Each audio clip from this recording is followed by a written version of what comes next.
Donc pour ce dernier interview de la journée, je suis en compagnie de Monsieur Guy Jean-Baptiste, directeur régional des douanes et des droits indirects. Je vous remercie d'être là. Donc clairement, est-ce que vous pouvez me présenter un petit peu le rôle et les missions de la direction régionale des douanes et de votre rôle voilà, en tant que directeur régional? Voilà, merci, hein. Alors s'agissant s'agissant du rôle de la direction régionale des douanes de Marseille, hein, elle est la même pour toutes les directions régionales. Je vous rappelle que nous sommes au confluent des flux, hein, c'est-à-dire que nous appréhendons l'ensemble des flux rentrants et sortants du territoire national et bien évidemment du territoire communautaire.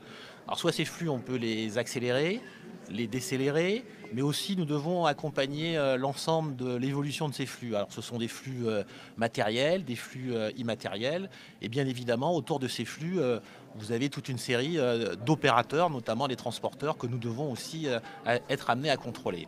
Alors ça nécessite pour cela une organisation qui est une organisation en frontière, mais aussi une organisation à l'intérieur du territoire. Alors, qui se décline en trois grandes missions, hein. D'abord une mission protection du consommateur, lutte contre la fraude, une mission d'accompagnement économique des entreprises, et puis une mission aussi fiscale, parce que nous sommes une administration fiscale. Sur la première mission, c'est la plus connue, hein, c'est la lutte contre la fraude, les grands trafics, trafic de cigarettes, trafic d'armes, trafic de stupéfiants, aussi Convention de Washington, les espèces protégées, et aussi l'ensemble des déchets qui nuisent aussi à la qualité de l'environnement. Ensuite, sur la mission économique de la douane, les entreprises sont nos partenaires, et moi je dis que ce sont nos clients, notamment lorsque ce sont des entreprises françaises. Nous devons leur fournir le meilleur service possible avec des mesures de simplification, des mesures aussi des guichets uniques pour pouvoir les accompagner, soit sur des prises de marché ou pour sécuriser aussi des marchés.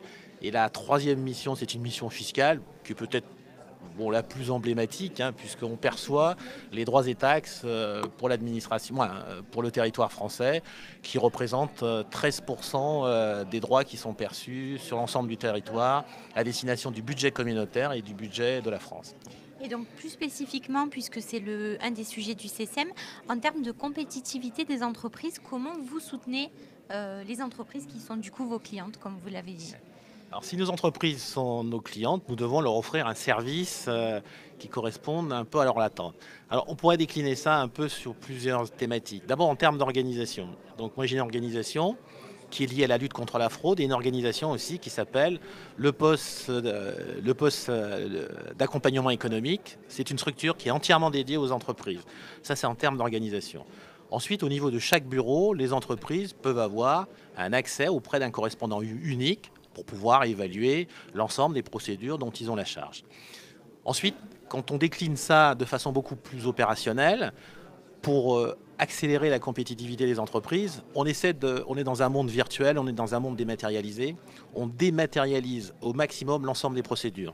Dématérialisation du dédouanement, avec le dédouanement chez soi, dématérialisation aussi des moyens de paiement, dématérialisation aussi des documents qui sont nécessaires au dédouanement. Donc on a toute une politique de dématérialisation. Deuxième élément, on a aussi ce qu'on appelle le délai d'immobilisation des marchandises. Une marchandise qui est immobilisée, c'est une marchandise qui a un coût.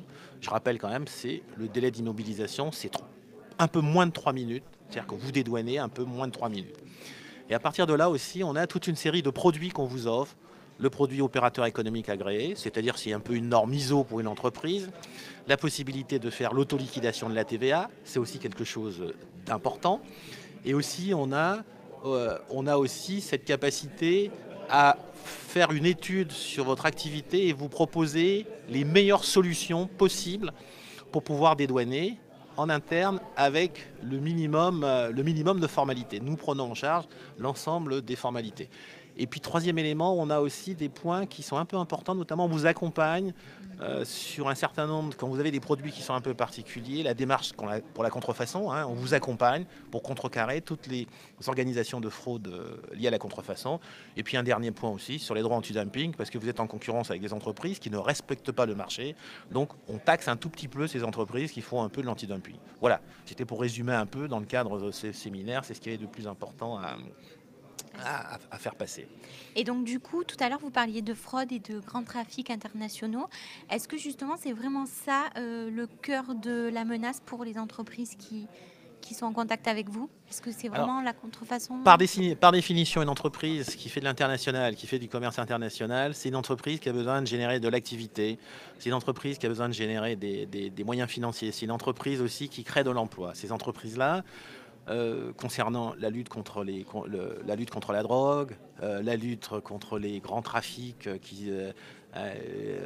trafic d'armes, trafic de convention de Washington, elles ne sont pas foncièrement impliquées dans ce type de trafic, quoique.